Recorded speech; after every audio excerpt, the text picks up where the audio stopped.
A big part of my career has been looking at the therapeutic value of the 12 steps because the 12 steps really have harnessed some powerful psychological forces that creates an amazing change in our life. What is that change? Well, the truth is that the 12 steps are engineered to help us achieve emotional sobriety, to achieve true independence of spirit, to achieve autonomy, to learn how to take care of ourselves. These are things that we don't know. Emotional sobriety really helps us learn how to have a healthy relationship, how to have union with the preservation of our integrity, how to cooperate with integrity. Most of us get lost in our relationships. Most of us do a lot of things we don't want to do. We don't really know how to show up in a good way. Emotional sobriety is about learning to have healthy relationships.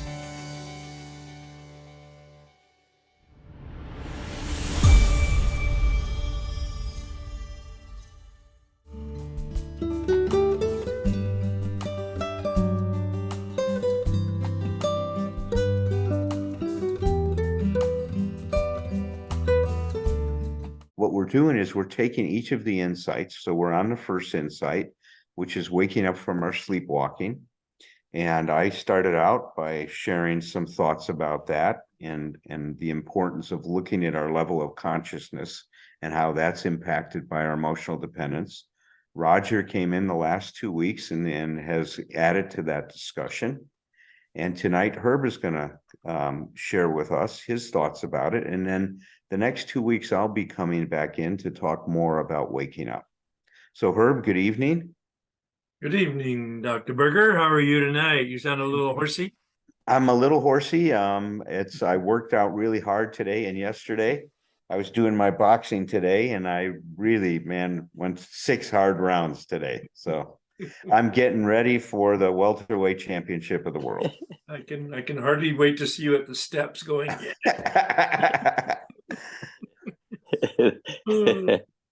Yeah, that's me falling down, trying to hold up my hands to grab somebody as I'm being thrown out of the ring. Now, well, hey, I'm looking forward to what you have to share tonight. Well, me too, actually. I'm Herb, and I'm an alcoholic, and I'm honored to be here. And I've spent a lot of time today reading the book, of course, Emotional Sobriety, and the chapter up to chapter 3, which is about awakening and thinking about my own journey. And it's going to be quite personal, actually, because it's so relevant about waking up. And you've heard us talk about Einstein's comment: the consciousness that created the problem cannot be the consciousness that solves the problem. It's brilliant wisdom, very distilled, but until, in fact, you've had some awakening, perhaps you can't even, I couldn't hear and or you identify with it. And you've heard also us talk. Dr. Berger quoted a Russian philosopher, Gurdjieff, around the 19th century, a very spiritual leader of some sort.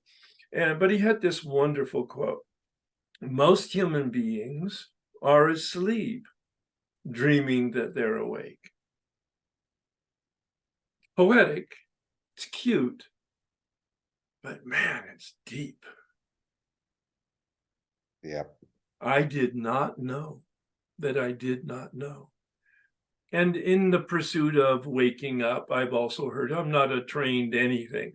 I have no degree in anything. I have no certification in anything, but I've got 39 plus years. I want to say 40 so bad, but it's 39 plus years in recovery, walking this journey of waking up. And I've come across, probably thanks to Dr. Berger, a quote from Freud, who said, the human task is to make the unconscious conscious. Otherwise, we conclude that we're a victim of fate or other people's malevolence, ill will. Again, it's all saying the same kind of thing. And I can only appreciate it because of the journey I took. I was thinking early on, I was in grammar school, a really good kid. I was protected by a wonderful family and a mother, actually, and grammar school. And I was so codependent in the rooms with the nuns. I wanted them to love me, so I was really the good kid. And then we transferred schools, and I was put in a school where they were basically really tough kids, hoodlums, actually. And within a year, I changed. I got the clothes, I got the haircut. I became a badass in my own head, of course, afraid deeply.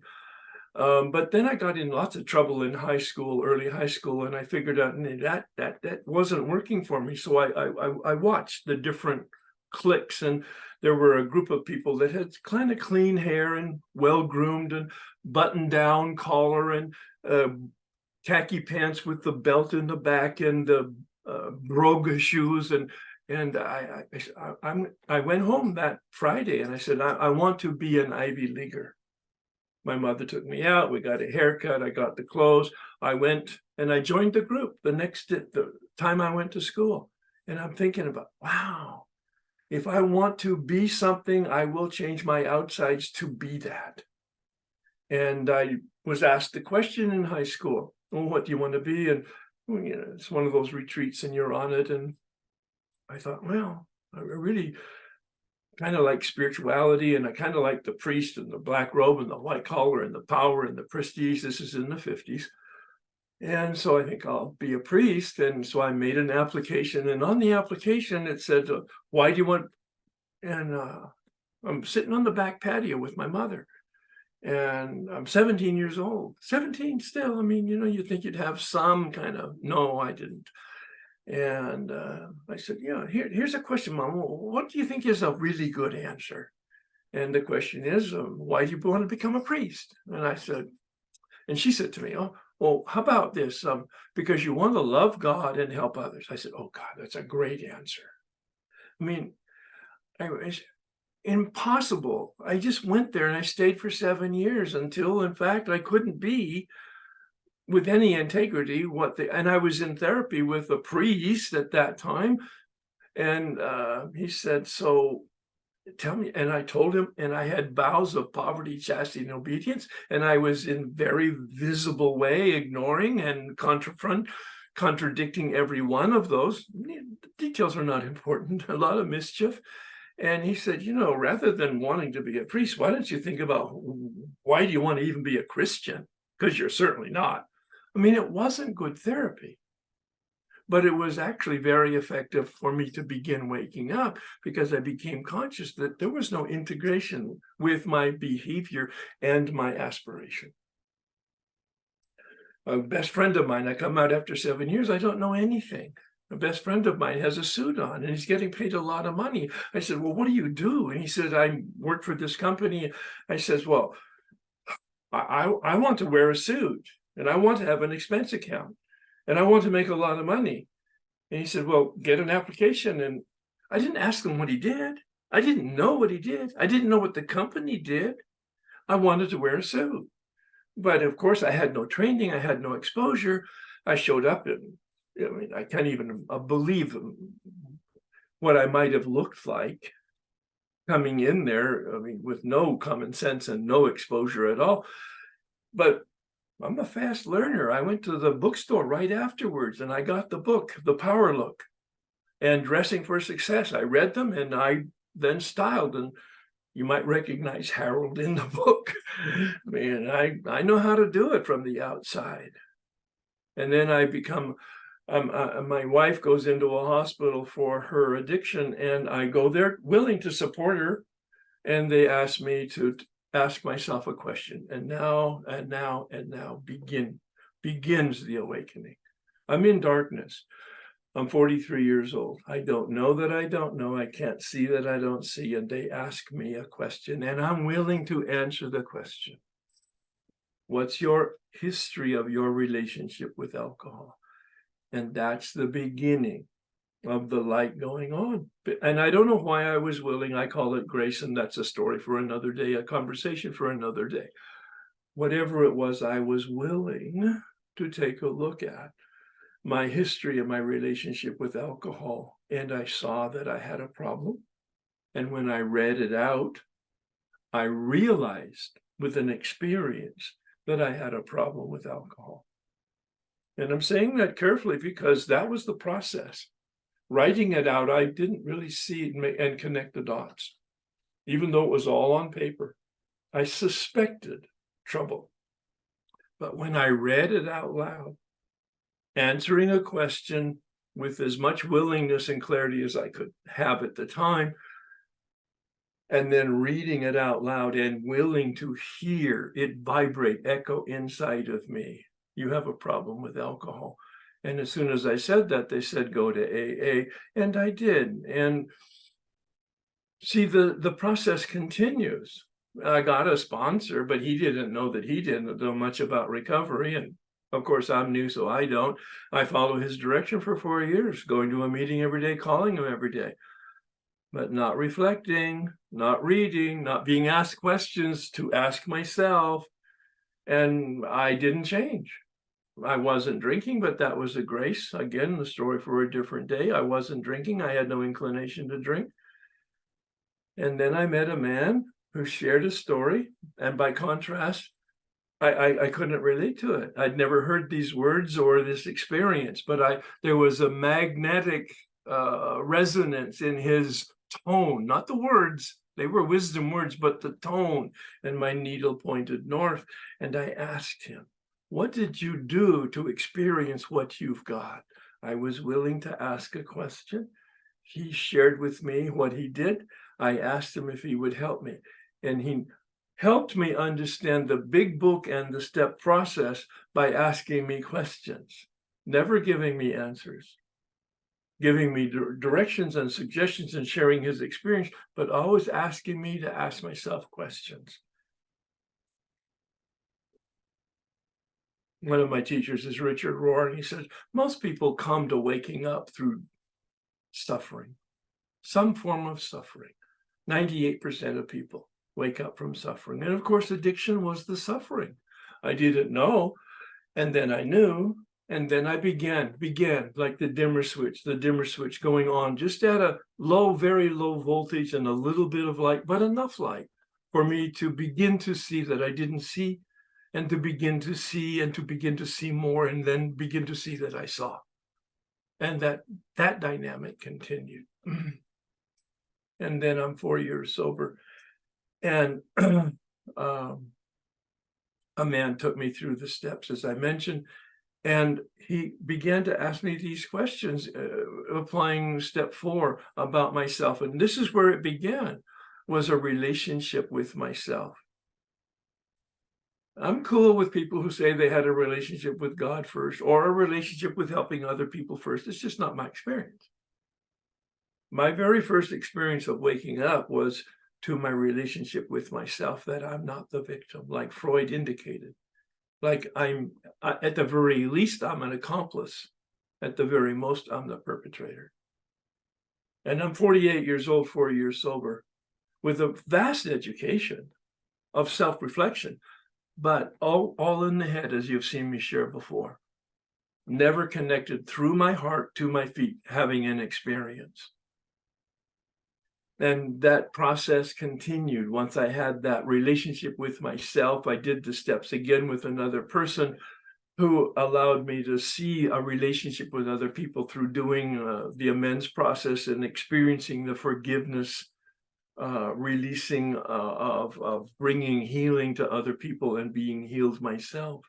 So that was my second relationship, healing, awakening to the impact of my behavior on other people. Up till then, I'm completely oblivious. I mean, of course, I'm being dramatic just to make the point. It's never black and white. But I really did consider that people were just collateral damage. I was just doing what I was doing to get what I wanted, and that was the way you live your life, and they were collateral damage. Not proud of it, I'm embarrassed by it, but it's the truth. Fortunately, the truth is I saw the lie of the truth that I believed, and I was able to, over time, turn that around so that I had an awareness of other people. And then at 10 years of sobriety, and I'm going to conclude with this, at 10 years of sobriety, having two wonderful journeys through the steps, having two deeply powerful, radical changes in my way of thought and feeling and attitude and behavior over those 10 years. At 10 years, another man, I'm asking him to help me. And he asks me to ask myself two questions. He didn't give them to me all at once. Again, I want to really, my total point here is for myself to be asked to ask myself the correct question, an accurate question, and to be willing and vulnerable to address the question to the best of my ability. And the question he asked me was, well, what do you believe about God? Step 2. What do you believe? I don't know, went home, I'm a monk, I know a lot of stuff, I've done a lot of work, I'm 10 years sober, I know the steps, I know the big book. I write, come back and I read it, and he goes, oh, Herb, whew, that's beautiful theology, actually quite aesthetic poetry. He said, maybe you should get it published. He's smiling, and don't know that he's tongue-in-cheek. But anyway, then he asked me the second question, which was the blockbuster, the most powerful question I've ever been asked. He asked me to write out my belief about God. No problem. A week later, he asked me to write out how I behave in relationship to my belief. And as I wrote out, I could see the complete hypocrisy, the disparity, and the agnosticism. Again, the question. I'm talking about, how does one be delivered from the darkness to the light? I needed help from a person and from a community, different people, different communities, different credentials at different times, different questions for different stages of revelation. But the dimmer switch kept coming up, louder, brighter, brighter, brighter, more information, more information. And I was able to then, for the very first time, have an experience with step 2, have an experience with step 3, my own decision about my personal concept of the mystery, and my own personal decision about a relationship with the power, with the force, with the life source and energy, whatever. And the name changes over time as I change.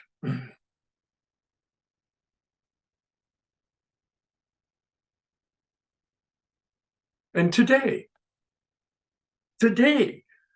reading this material, thinking about this, and the chapter's talking about balance, emotional sobriety. I think it's chapter 2, talks a lot about the balance, and I could mouth it, and I've said it I saw the balance. God's not the center point. Others are not the center point, at least in my experience and my journey. And I saw it today for the very first time. I'm the center point. I'm the center of my life. And I'm sort of the fulcrum, or the balancing pivot, if you will. I have a relationship with power, life, God on the one hand, and I have a relationship of helping in other things with people. And that's a balance. But I'm the center point. And Alan has shared with us the sign over the psychologist's office. No one's coming. I took it seriously. It's a great phrase. It's very confrontive. I kind of like that attitude, as most of you know. But I've meditated on it. And so what's the solution to that? And you've heard me say it maybe. No one's coming. I'm the one I'm waiting for. And that's clearly been my experience. I was the one I was waiting for to show up, to be conscious, to take responsibility, to accept instruction from individuals and the support of a community. And then over time, a lot of time, to be changed, to be a decent human being, to be responsible, so that I foster my relationship with myself through my relationship with consciousness, capital C, and my relationship with other people through compassion. And that's my story. Finding the questions, holding the questions, allowing them to percolate in an attitude of set aside, asking for support even there, but especially having a teacher, a mentor, a guide, a sponsor, a psychologist, a therapist, a spiritual director. Those are all different people at different times and different stages who were able to help me, ask me, myself, questions that I took willingly into prayer and reading and action and counsel. The question is the key. The action unlocks the door. Thanks.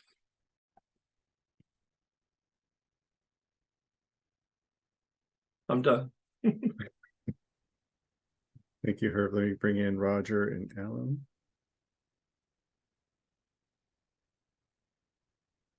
Well, why don't you go ahead, Raj, and I'll come in after your. Good.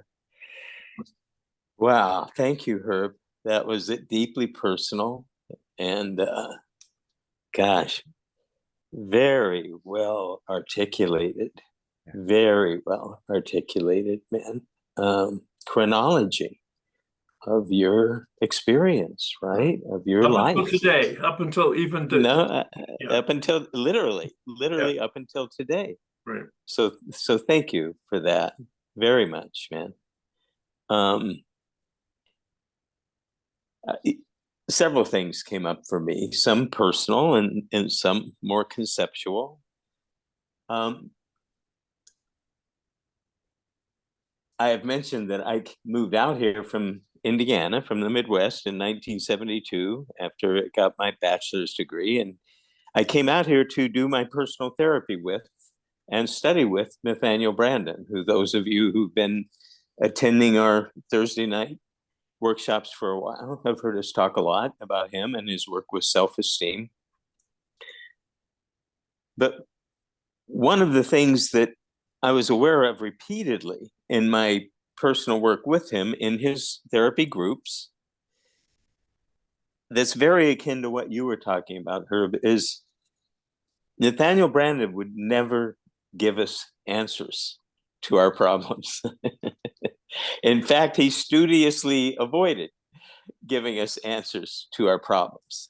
The way he would try to fulfill his role in terms of helping direct and guide our awareness, our consciousness, was primarily through the use of those incomplete sentences that, again, those of you who've been with us for a while have heard us reference a number of times. We'd volunteer to work on an issue and describe what the issue is, and then he'd have the person working stand up and one by one move and face each person in the group, maybe 20 people who were all seated, and he'd give you the beginning of a sentence and you would add the first ending that came into your head. Right now I'm feeling nervous, or right now I'm feeling angry, or right now I'm feeling confused. If my words could, if my feelings could speak, they might say I'm uncomfortable, and so on and so forth. But then he would attune those sentence roots more and more to the issue that we had raised. And gosh, would I or we go on a journey of waking up, a journey of coming from less consciousness to more consciousness about where that problem, quote unquote, or that stuckness, quote unquote, is coming from in our history, what it's about, what kind of awareness we might need to shift it, what kind of actions we might need to shift it. So he wouldn't just sit there and tell any of us what the heck we thought he thought we needed to do, even if we asked him. Yeah. He would leave it to us to work it out. Leave it to us to work it out. And it wasn't done with questions, because that's another very powerful method, as Socrates was perhaps the first to be a powerful exponent of. But he would do it with these incomplete sentences, guided by his wisdom and expertise over the decades of his life experience. Something else you brought up was, and I can't remember honestly last week how much detail I went into with this, so I hope I'm not repeating myself. But in terms of waking up, I had become enamored in late high school and early college with some idealistic notions of who I wanted to be and who I should be as a person. And boy, did I set about trying to become that person, right? A person of fearless integrity and courage, a person whose behavior was in absolute, compliance and agreement with his values, and on I could describe. So I basically set about for a couple of years playing a role, a well-defined role, because it had come out of a couple of novels that I had read. and I played it to the max. I mean, I did. And then one time I remember in the dormitory I was living in college, I walked into the dorm to meet a friend, and my chin started to quiver and my facial muscles started to get weird. And I literally found that I could no longer hold that face, right? That persona, that image that I'd been cultivating for a couple of years of my life. And I totally freaked out. I didn't go meet my friend. I went back up to my room. I kept trying to, reform myself in my facial muscles and my posture and stuff. And thank God it was not working. Okay. So what happened, that led me into more exploration, and that led me actually toward Nathaniel Brandon's books about self-esteem and the importance of authenticity, right, rather than role play. Some of that is needed and it's valuable to have available, but it's not a life. Okay, it's not a life, and or at least not a real authentic life. So, and then the other piece of that I'll mention is when I came out and started working on myself with Nathaniel.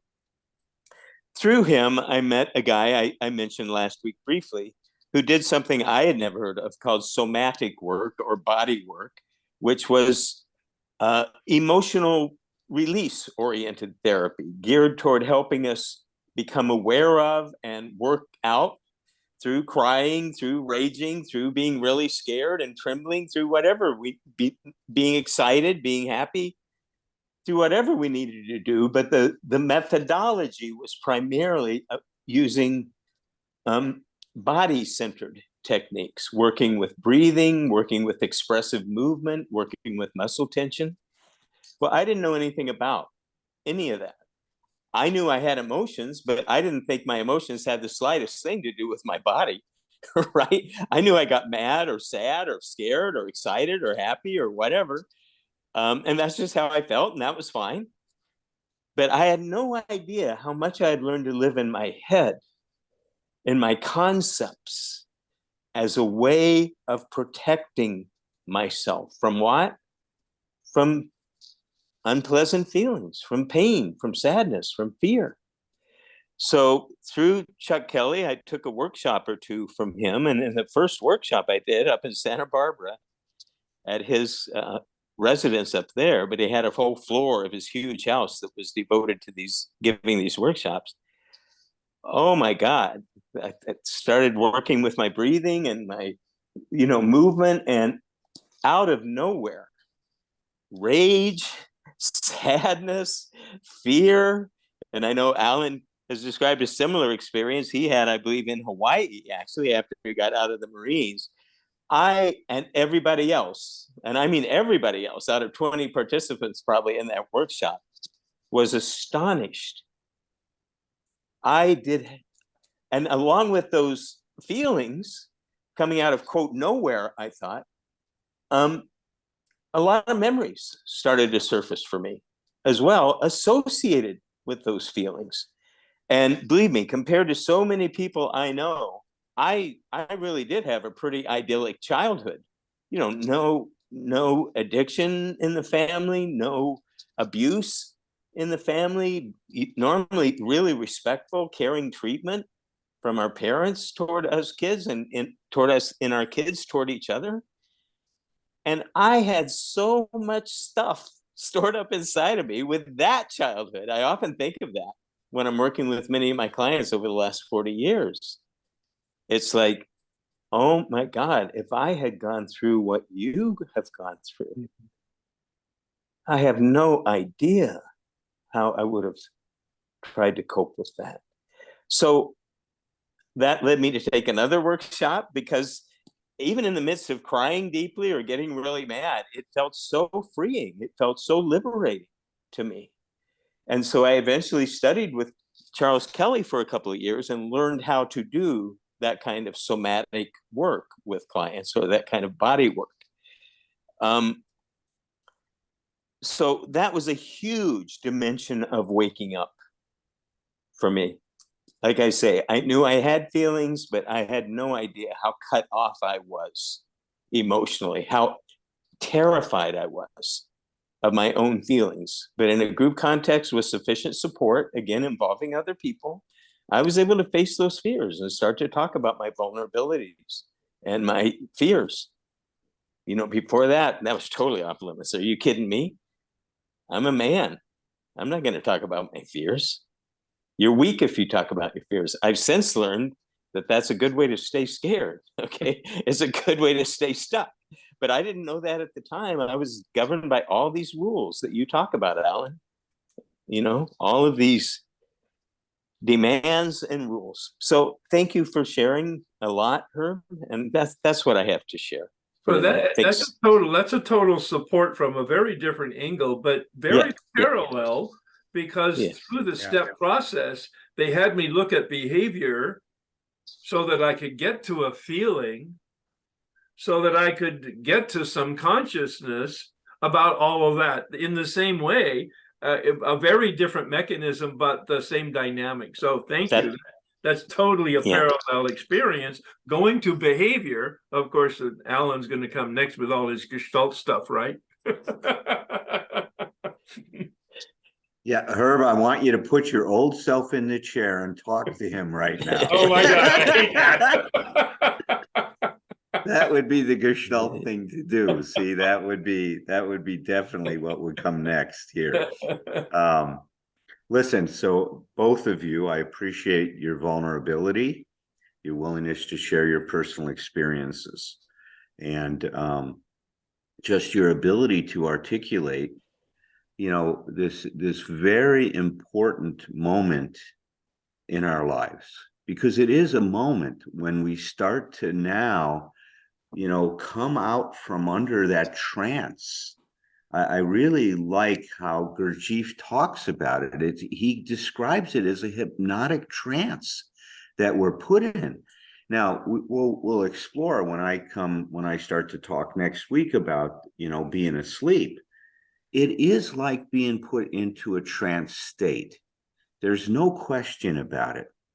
And it really, you know, just like coming out of a trance, you have to be brought out of that trance. You're not going to take yourself out of it alone. No. Gurdjieff even says it. He says, the things that put you in a trance cannot bring you out of it. We quote, Einstein often, which we say that the consciousness that creates the problem can't solve it. Well, they're talking about the same thing. Yep. Is that what puts you into a trance is not going to bring you out of the trance. The experiences you had in your life that put you in that place, you know, are not going to take you out. Michael Singer says it a little differently. He says, you can hardly recognize yourself with the self you've made to that you with this false self that you've made to be yourself.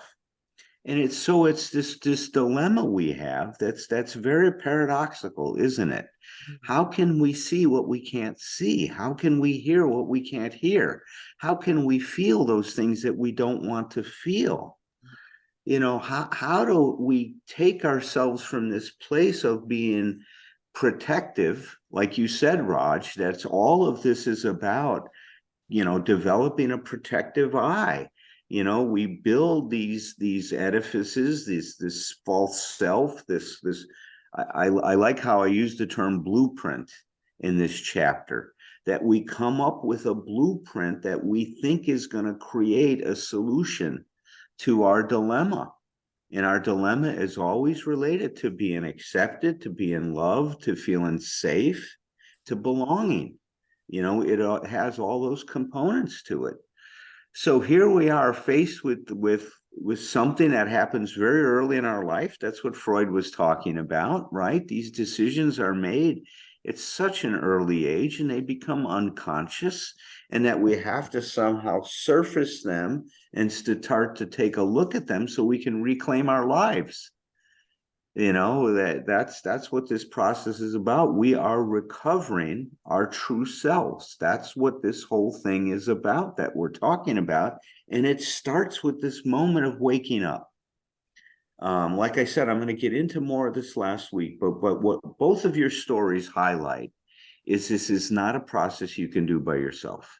Right. It doesn't happen in a soliloquy. It cannot. It's an impossibility. It's just impossible, because we're going to keep ourselves in the trance as we've done. We're going to be spinning like a hamster on that hamster wheel. We're not going to be able to come out of it. Both of you have talked about the importance of somebody coming in your life and creating an experience for you. Yep. See, this is experiential therapy. The 12 steps are experiential therapy. They're not an intellectual exercise. Yep. They create an experience. What you had, Roger, and what you went through, you had an experience that both Dr. Brandon helped you have, and also Kelly helped you have. And very profoundly with Kelly, in terms of, boy, all of a sudden, you're in touch with all of these feelings and emotions that you weren't in touch with before that happened. Yeah. But they were there. You were just out of touch with them. I can relate that very much so. And I'll quickly just share my experience is that, after I ended up in rehab, I was the third Marine put into this rehab program that they had for Vietnam combat veterans that came back with a drug problem. And instead of discharging them, they put us into this program. Well, they had no idea what they were doing. They just created a program, and they put a captain in charge because he had a bachelor's degree in psychology. Well, God, I had a bachelor's degree in psychology, and after my bachelor's degree in psychology, I didn't have enough knowledge to run a treatment center. I'm sure of that. Well, the thing they did do that was really smart is they put a non-commissioned officer in charge who had 4 years in 12-step recovery from the AA community outside of the Marine Corps base called Kailua. And he brought in a person to speak to us, a young person. And that's where my recovery started, with the night that Tom McCall spoke to us. But one of the things that happened is, after I had about 60 days clean and sober, they didn't have any counselors. So they said, hey, you're a little bit farther ahead than some of these other guys. Would you like to come on board and be a counselor? And I jumped at the opportunity. It beat pushing a 10. Well, at that point in time, I was on the Marine Corps boxing team, and it beat, what I was doing on the boxing team. I loved boxing. I had a lot of fun doing it, but there were a lot of guys a lot better than me on that boxing team, and I was getting my butt kicked on a regular basis. So I jumped at the opportunity. Well, what we started to do is we realized we didn't have any knowledge in terms of, we cared for the people that came in, which was a powerful thing. I mean, I go back to that, is that, one drunk talking to another drunk, one addict talking to another addict has a powerful, it's a magical thing that happens. But we wanted to start to develop some skills. So there was a marathon. This is back in 1971.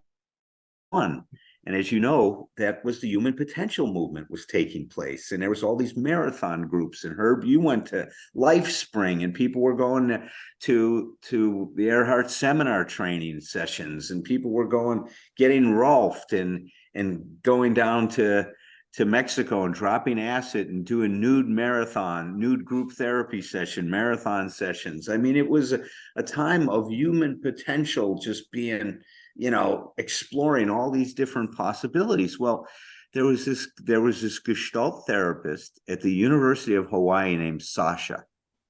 Now, if you're going to be a Gestalt therapist, I think Sasha's the perfect name for you. But he wasn't a trained psychologist. He was an anthropologist. And that's one of the things that happened in Gestalt therapy. It brought in people from a lot of other disciplines, social work, anthropology, psychology, to learn this skill. And some people that had no background at all. This Dr. Miller, who's the head of the Gestalt Therapy Institute in New York, he was an English teacher when he started his journey. But that's what Gestalt therapy attracted, the people that came from this thing. But I went to this workshop that Sasha did, and this was part of my awakening. He started the workshop off by saying to us, I want you guys to think of someone that you need to say goodbye to. And my father died when I was 11, and I never said goodbye to him. And I was 19 years old when this happened. And when it came around to me sharing about that, he knew that there was a lot of emotion that needed to come out of me that I was not dealing with at all. I had shut off those feelings. I had walled them off. I had gone to sleep. He put a pillow in front of me, says, okay, say goodbye to your father. That was it. That was it, Herb. That was like that statement that did it for me. At that moment, I started bawling. I started crying. 3 or 4 hours later, I finished a piece of work I did.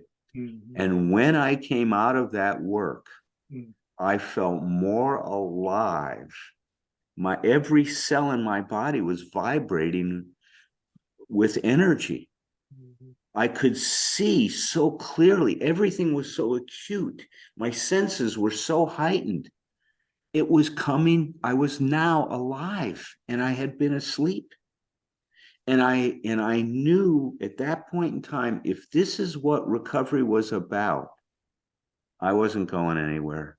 I loved this. I fell in love with it. I became a group therapy junkie, a personal growth junkie. I mean, I just loved it. I couldn't get enough of it.